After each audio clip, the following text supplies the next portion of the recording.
This is the lie I tell my TBR every year. Hi, I'm Caitlin E, and welcome to the Lit Review. Today we're talking about things that hurt me, i.e. the books I did not read in the year 2020. So this is all about the books I regret not reading this year. My TBR, as I've told you before, is freaking huge. I've come to terms with the fact that buying books and reading books are two separate but compatible hobbies that I have. So yeah, I have a TBR that I'm constantly trying to get under control, but these are all the books that I kind of wish I had read specifically in 2020 for one reason or another. Alright, so these are in no particular order. I'm not going to go through a ton of synopsis, but I am going to tell you a little bit of like why I wish I had read it. The Rise and Fall of the Dodo by Neil Stephenson and Nicole Galland.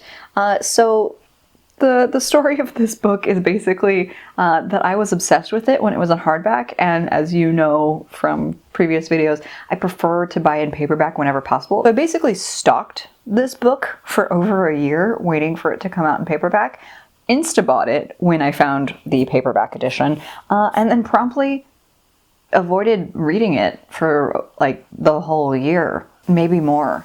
So I just, for personal reasons, like I waited so long for this book and then I didn't read it when I finally owned it in paperback. Like, God,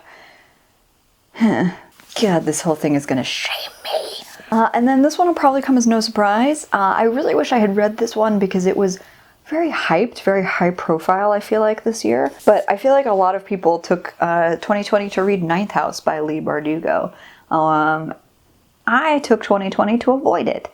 I put it on at least one, maybe two, like hypothetical TBRs, like, oh, wouldn't it be great if I got to this in the fall? Oh, this is kind of like a spooky witchy book. Maybe I can do it for a readathon in October. No. I mostly just regret not reading this because I feel like this was kind of the year of Ninth House in some subtle ways, like maybe not as much as some of the other books on this list, but I kind of just wish I had read it during when everybody else was reading it. The hype train may have left the station for this. I'm gonna read it eventually, but regrets. Next up is something that a friend IRL recommended to me, and I bought specifically because of my friend Molly's recommendation, which is Catch and Kill by Ronan Farrow. This came out at like towards the end of 2019. I bought this copy used. Definitely kind of smells like smoke, which is not actually why I've been avoiding it, but it maybe why I'm avoiding it from here on out. But this book was recommended to me by a friend who was reading it. I think she told me about it in like January or February and said it was like one of the most infuriating and life-changing nonfiction books that she'd read. So I never read any Ronan Farrow, but I did buy this used during my last book haul. And so yeah, I actually really regret not reading this because like that was a recommendation that a friend gave me in like the beginning of the year, pre-pandemic, pre-lockdown in the US. So yeah, regrets. Sorry, Molly. This isn't necessarily like a recent publication, although I know the last book in this series was published this year, but I still haven't read City of Brass by S.A. Chakraborty. And I feel like this is a series that people really, really love, so I don't necessarily feel like I had to read it this year or else the hype will have died down. But I do feel like I kind of missed out on the part where everybody reads a thing together. Still looking forward to reading this, but yeah, I kind of need to get with it on this series. That's going to be a recurring theme, by the way. Next is another big popular book from this year is The City We Became by N.K. Jemisin. I still haven't read any N.K. Jemisin, which feels like a mistake. 2020 should have been the year for me to read this. And actually, The City We Became as a premise is one of the more standout premises for me of 2020. And I just like didn't read it. And I'm disappointed in myself for not reading it. But hopefully in 2021, I can return some of my self-respect and read this book. All right, so this next book was one of, I think, at least 2 on this list that I specifically bought because of Haley from Haley and Bookland, because she was raving about them both last year a little bit and continues to love and rave about them this year. But the first being Lovely War by Julie Berry. I hear really good things about this, not just from Haley, but I feel like Haley and her love of this book kind of launched this ship. And it really feels like something that I would enjoy based on its description. So I don't know, I really want to read this next year in 2021. And while I am talking about Haley and her recommendations, the other one that I really regret not reading in 2020 is Wolf by Wolf by Ryan Groudon. So again, really cool premise. Haley sings this book's praises. I think it's a series, but this first book in particular just seems really intriguing to me. And it's like an alternate timeline thing, which sometimes really piques my interest and sometimes totally turns me off. So I'm gonna see where this one lands. But yeah, I really wish I had read this in the last year. And while I'm on the rambles of things I wish I had read because of other humans in particular, I really wish I had gotten to Pet by Akwaeke Emezi, in part because Kaylani loves this book, like really loved it. The whole reason I bought this hardback cover in particular was because of her love of not just the book, but like the cover and the art and all of that. So it's small. And I didn't read it in 2020. Okay, and last on the tour de force of things I totally bought because of other YouTubers, and that is Kings of the Wild by Nicholas Eames. So there are a handful of folks that are like big fans of this book, but the person who really got me to buy it is Becca from Becca and the Books. She is definitely one of the YouTubers that I pay the closest attention to in terms of what she's reading. I feel like our reading tastes are fairly similar, at least within the fantasy genre. And I loved her description of this as just old men on tour. like mercenaries on tour. And that's just that it feels like a good recommendation, and I love a catchy, pithy recommendation. I'm not capable of giving them because my mouth doesn't stop moving. But this is why I picked it up. The boys are back in town is even the tagline. Oh, now I'm thinking about A Knight's Tale. Oh, God, Heath Ledger.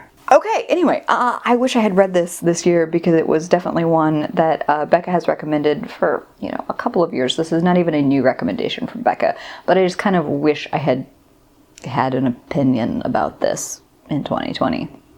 So another book that I wish I had read in 2020, and I deeply regret not reading, even though it is a behemoth of a book, is The Priory of the Orange Tree by Samantha Shannon. So this one has been on like fantasy readers' radar for at least a year, and I definitely picked it up because of a lot of people saying like, oh, it's really interesting. There's a bit of a sapphic romance. Like a lot of reasons for me to be intrigued by this. But this is why I didn't read it in 2020. I can tell you that right now. Did not have the mental bandwidth to commit to something this luscious. Let's give me the entirety of 2021 to read this, and it might just happen. Another one that I really regret not reading in 2020, specifically because I feel like this was just a heck of a lot of hype for this year, From Blood and Nash by Jennifer L. Armentrout. A lot of people, specifically in the romance community, or people who like romance and fantasy, which is kind of where I think I fall, if I'm self-labeling, really loved this. And I suspect I will too. I wish I had read it in 2020. This one is one that I actually started reading in 2019. Had to return to the library at the end of 2019. And then bought in 2020 and never finished reading. So I've like physically regret not actually reading this book. I got like 100 pages in and had to return it to the library. City of Girls by Elizabeth Gilbert. And based on those 100 pages that I read, I was like, this is going to be one of my favorite books of all time. I just know it. I love it so much from those like 100 pages. Did I finish it? No. I get so distracted by other books. And it's not your fault. I gotta read this in 2021, right? Like I gotta commit. This one actually shocks me that I didn't read it in 2020. It's not so, like, it's a regret, but I'm just deeply shocked that I didn't read it. And that is The Dare by Elle Kennedy. I bought this when I was allowed to buy books, again, back in like August. And I thought this was gonna be like, read it within a month after I bought it, because Elle Kennedy is usually like an insta-lock author for me. Like, I don't care if I have to take rollovers usually on my TBR game. It's like, no, I gotta finish the Elle Kennedy. So the fact that this has been on my TBR since August and I haven't read it is shocking to me. I am obsessed with the Off-Campus and Briar U series by Elle Kennedy. Like, they're some of my favorite new adult romances of all time. Of all time. By the time I read this, she's gonna have another one, which is actually great news for me. I'm not mad about that. But I am shocked. And I know I'm gonna knock this one out in 2021. We're in the home stretch. I only have 3 more to talk to you about really briefly. This one is, again, one of those books that I just kind of felt like there was a little bit of momentum for it in 2020. It's totally why I bought it back in August.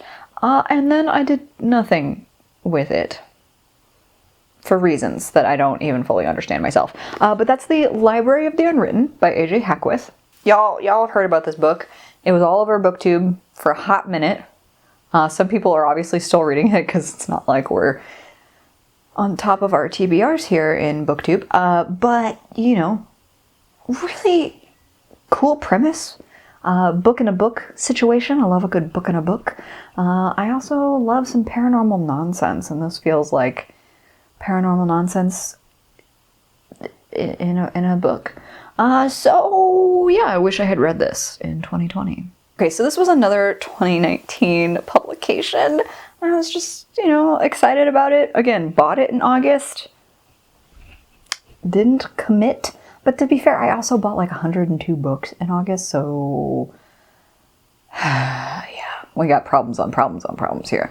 But This Is How You Lose the Time War by Amal El-Motar and Max Gladstone. So again, 'tis we, and I still didn't finish it. It's also one of my favorite jumping off points or premises in books, which is time travel. And I still didn't read it.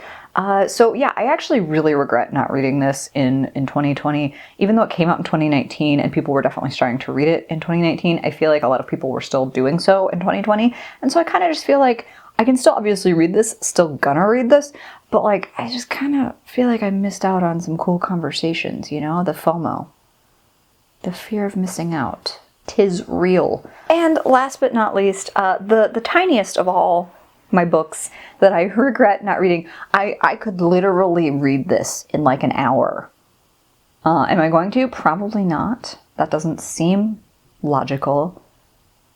I mean, it's very logical. It just doesn't seem like I'm going to do it. But that is The Tea Dragon Society by Katie O'Neill. I think the reason I haven't read this in 2020, even though I regret not doing so, because it's adorable. It is charming. It is cute. It is an aesthetically pleasing graphic novel, of which there are multitudes. And I feel like, if I'm being honest with all of you, I have been saving this for an emotionally rainy day, of which I've had many in 2020, to be fair, as have we all. I do this to myself all the time, where I will ascribe virtues to a book that I haven't read yet. In this case, it's cute. It's going to be cute. It's going to be comforting. It's going to make me feel better. And then I like hoard that thing, that book, until I feel like I've hit some kind of rock bottomy situation, and then will completely ignore the immense amount of stress or difficulties that I'm having, because I'm like, no, this really bad place that I'm in, I don't actually think that's what I was saving it for. when it totally was. I definitely should have read this in 2020. 2020 was mostly in the rock bottom-y place. Y'all are the best part of my 2020. Coulda, shoulda read this. And again, even though I could definitely knock this out before the end of 2020, that thing I just described, totally still trying to save this for a rainy day. Many books I wish I had read in 2020. You may be seeing this in January. I filmed it in December when my present tense description of 2020 was still valid. And you know what? Honestly, let's call this a hit list. It's not going to be one of those things where I'm very punishing or grueling about it, but in a year, let's get back together and talk about it. Did I accomplish any of this, or did I avoid them for another year and make myself regret things even more? We'll see. Thank you for spending time with me. I hope you're having a fantastic reading day. Like and subscribe if you'd like to see more of me or this channel, and I'll see you in the next one. Bye!